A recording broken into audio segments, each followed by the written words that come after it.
Ikipe y'igihugu Rwanda Amavubi yageze muri Afurika y'Epfo amahoro nyuma yo gukora urugendo ruhaguruka i Kigali mu Rwanda ku kibuga cy'indege mpuzamahanga cya Kanombe saa 4:30 za mu gitondo.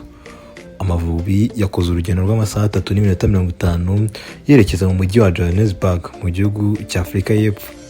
U Rwanda rugiye kurara muri uwo mujyi wa Johannesburg aho baza kuhaguruka aho ngaho berekeza mu mujyi wa Nelspruit ahazabera umukino w'u Rwanda rukina umunsi wa 10 wo gushaka itike y'igikombe cy'isi na Afurika y'Epfo.